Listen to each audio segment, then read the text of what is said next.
టూరిస్టులుగా వెళ్ళిన చాలామందిని మతం పేరు మీద అడిగి చాలా ఘాతుకంగా చంపేశారు. దేశం మొత్తం పుట్టెడు శోకంలో మునిగిపోయింది. నువ్వు హిందువా కాదా అని చెప్పి అడిగి మరీ చంపేసిన విధానం చాలా చాలా దారుణంగా ఉంది. ముఖ్యంగా ఆంధ్రాకి సంబంధించి దాదాపు ఇద్దరు కుటుంబాలతో సహా వెళ్ళిన ఇద్దరిని చనిపోయిన 27 మందిలో కూడా ఇద్దరు ఆంధ్ర ప్రాంతానికి చెందిన వాళ్ళు కూడా ఉన్నారు. వాళ్ళని అడిగింది మీరు హిందువులా కాదా అని చెప్పి వారి కుటుంబాల ముందే, వాళ్ళ పిల్లల ముందే, వాళ్ళ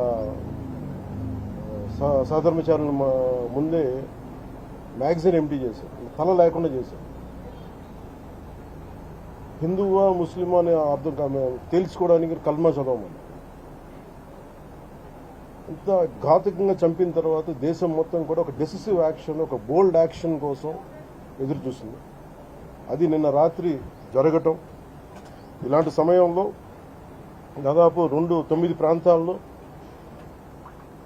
15 కిలోమీటర్ల నుంచి దాదాపు 200 కిలోమీటర్ల లోపల వరకు వెళ్ళి భారతదేశ సైన్యం అక్కడున్న మిలిటరీ ఎస్టాబ్లిష్మెంట్స్కి దాడి చేయకుండా, అక్కడున్న సివిలియన్ క్యాజువాలిటీస్ లేకుండా కేవలం ఎవరైతే ఉగ్రవాద సంస్థలు ఉన్నాయో, ముఖ్యంగా ఈ 3 సంస్థల మీద ప్రత్యేకించి దాడులు జరపడం, వాటిని ధ్వంసం చేయడం నిజంగా ఇది భారతదేశం ప్రతి ఒక్కరూ హర్షించదగ్గ విషయం. ఎందుకంటే 90s నుంచి కూడా కశ్మీర్ అనేది మనకి ఎప్పటి నుంచి Kashmir is an integral part of our nation, as undeniable fact అది.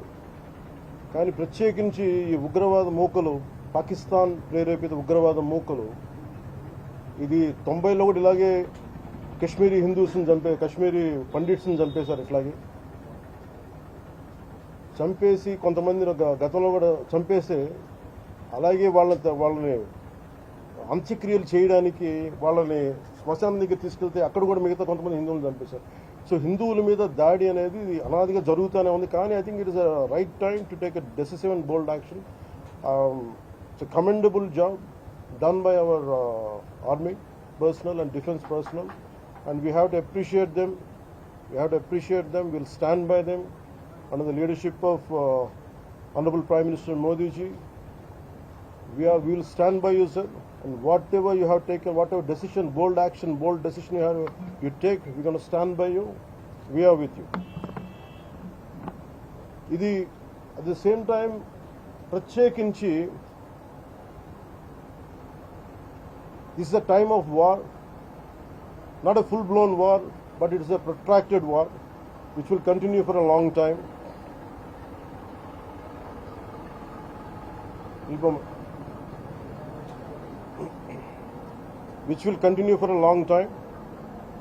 And Pakistan should be taught a tough lesson, because they are the ones who are harboring these terrorists. No matter where a bomb blast happens, including in Hyderabad, including in Lumbini Park a decade plus back, in Gokul Chat, this has become a menace. I think under the new leadership of Modi ji, the tough leadership of Modi ji, central government will take a decisive action on any kind of terrorism and any kind of terrorism act. At the same time, I appeal to all the people of our nation, as a civilian person, when military is waging a war, what we have to do? అంటే military యుద్ధం చేస్తున్నప్పుడు మనం ఏం చేయగలం అని అనుకున్నప్పుడు ప్రతి civilian కూడా, including all the civilians of our nation, we have a role to play. Make sure any kind of anti-national rhetoric happens on social media. Make sure you give a counter attack. Make sure they'll be brought to justice. Make sure you'll be conveyed to the relevant cybercrime departments. And also, please make sure we'll file cases on them. And also I have conveyed to our DGP also today morning, anybody from the state of Andhra Pradesh, anyone who goes anti-national and who goes against this war will be booked under very severe cases, and they have to be reminded they belong any